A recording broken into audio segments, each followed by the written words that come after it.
எனக்கு அன்பான சகோதர சகோதரிகளே, இன்றைய நாளும் நம் ஆண்டவராகிய இயேசு கிறிஸ்துவின் நாமத்தினாலே உங்களை வாழ்த்துவதில் நான் மிகவும் மகிழ்ச்சி அடைகிறேன். இன்றைய நாள் செய்திக்கான வார்த்தை அப்போஸ்தலர் 10:31 உன் ஜெபம் கேட்கப்பட்டது. ஜெபிக்கின்ற உங்களை பார்த்துத்தான் கர்த்தர் சொல்லுகிறார், உன் ஜெபம் கேட்கப்பட்டது. ஏனெனில் நீங்கள் விசுவாசம் உள்ளவர்களாய் ஜெபத்திலே எவைகளை கேட்பீர்களோ அவைகளை எல்லாம் பெறுவீர்கள் என்று இயேசு வாக்கு பண்ணி இருக்கிறார். பெற்றோராகிய எல்லோருக்குமே பிள்ளைகளுக்கு நல்லதோர் எதிர்காலம் அமைய வேண்டும் என்பதை குறித்து கரிசனை இருக்கிறது. ஆனால் நாகரிக மாற்றமும் தொலைத்தொடர்பு சாதனங்களின் வளர்ச்சியும் இதற்கு சவால்களாக இருக்கின்றன. நிலா காட்டி சோறூட்டிய காலம் மாறிப்போய் இப்போ மொபைல் காட்டி சோறூட்டும் காலத்தில் வாழ்ந்து கொண்டிருக்கிறோம். எனவே பிள்ளைகளை கர்த்தருடைய கரங்களிலே ஒப்பு கொடுத்து பிள்ளைகளுக்காக அவரை நோக்கி தினமும் ஜெபிக்க வேண்டியது பெற்றோராகிய எமது கடமை ஆகும். நீங்கள் ஒன்றுக்கும் கவலைப்படாமல் எல்லாவற்றையும் குறித்து உங்கள் விண்ணப்பங்களை சோஸ்திரத்தோடே கூடிய ஜெபத்தினாலும் வேண்டுதலினாலும் தேவனுக்கு தெரியப்படுத்துங்கள் என்று பிலிப்பியர் 4:6 வாசிக்கிறோம். ஜெபத்தை கேட்கிற கர்த்தர் அவர் எல்லாம் பார்த்து கொள்ளுவார். ஜோசப் என்ற ஒரு பையன் இருந்தான். ஜோசப்பின் தாய் அவனை நல்ல முறையில் வளர்க்க கடும் முயற்சி மேற்கொண்டார்.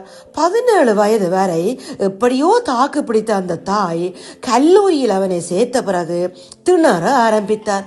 கெட்ட நண்பர்களின் சேர்க்கையால் ஜோசப் குடிப்பழக்கத்துக்கு அடிமையாகி விட்டான். ஒரு கட்டத்தில் தன்னிடம் பணம் இல்லாமல் போகவே ஒரு நண்பனிடம் தன்னிடம் இருந்த பைபிளை அடகு வைத்து அதில் கிடைத்த பணத்தில் குடித்தான். அவன் அடகு வைத்த பைபிளின் அட்டையில் சில வசனங்களை அந்த தாயார் குறித்து வைத்திருந்தார். தன்னுடைய மகன் பைபிளை புரட்டி படிக்காவிட்டாலும் அட்டையின் மீதுள்ள வாழ்க்கைக்கு பயன் தரும் வசனங்களையாவது படிப்பான் என்பது அந்த தாயின் நம்பிக்கை. ஆனால் மகனில் எந்தவித மாற்றத்தையும் காண முடியவில்லை. நாளடைவில் நோய்வாய்ப்பட்டு படுத்த படுக்கையாகிவிட்டாள் அந்த தாய். ஆனால் யோசப் எப்படியோ படித்து முடித்து ஒரு டாக்டர் ஆகிவிட்டான். ஒரு நாள் நோயாளி ஒருவர் அவனிடம் சிகிச்சைக்கு வந்தார். மயங்கிய நிலையில் இருந்த அவரை எங்கோ பார்த்தது போல் யோசேப்புக்கு தோன்றியது. அவருக்கு தீவிர சிகிச்சை அளிக்கப்பட்டது. கண் விழித்த அவர், எனது பையில் இருக்கும் அந்த புத்தகத்தை சீக்கிரமாக கொண்டு வந்து தாருங்கள் என முனகினார். யோசேப்பு புத்தகத்தை எடுத்து வர சென்றான். திரும்பி வந்து பார்த்தபோது அந்த நோயாளி இறந்திருந்தார். அவ்வளவு ஆவலுடன் அந்த நோயாளி எடுக்க சொன்ன புத்தகம் என்னவாக இருக்கும் என யோசப் அதை உற்று நோக்கினான். புத்தகத்தின் அட்டையில் தனது தாயின் கையெழுத்து இருப்பதை பார்த்து அதிர்ந்து போனான். அது தான் அடகு வைத்த பைபிள் என்பதும் இறந்து போனவர் தனது நண்பர் என்பதும் அவனுக்கு தெரிய வந்தது. அந்த வசனங்களை அவன் அன்றுதான் வாசித்தான். குடிப்பழக்கத்தை மறந்தான். தன் தாயை நினைத்து கண்ணீர் வடித்தான். அவளை பாடாய் படுத்தியதற்காக கர்த்தரிடம் மன்னிப்பு கேட்டு கதறி அழுதான். இதை கேட்டுக்கொண்டிருக்கின்ற கண்பானவர்களே, இந்த கதையிலே அந்த தாயார் தன் பிள்ளைக்காக பட்ட பிரயாசம் வீண் போகவே இல்லை. பெற்றோர்களுடைய எண்ணங்களும் ஜெபமும் காலங்கடந்தாவது சாதிக்கவே செய்யும்.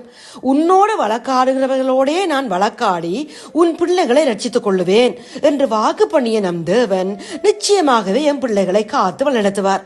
இந்த விசுவாசத்தோடு இப்போது நாங்கள் ஜெபிப்போம். எங்களை அதிகமாய் நேசிக்கிறங்க நல்ல தகப்பனே, இந்த நாள் வார்த்தைக்காக உமக்கு சோத்திரம் அப்பா.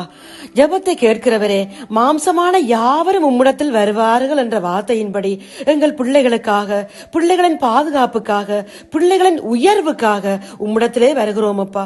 உம்முடைய கவனம் எங்கள் பிள்ளைகள் மீது இருக்கட்டும் அப்பா. இந்த பொல்லாத உலகத்திலே சத்துருவின் திட்டங்களுக்கு விலக்கி இந்த பிள்ளைகள் ஒவ்வொருவரையும் உம்முடைய இரத்த கோட்டைக்குள்ளே மறைத்து காத்து கொள்ளுங்கப்பா. இந்த ஜெபத்தை இயேசுவின் நாமத்தில் எடுக்கிறோம் எங்கள் நல்ல பிதாவே. ஆமேன், ஆமேன், ஆமேன்.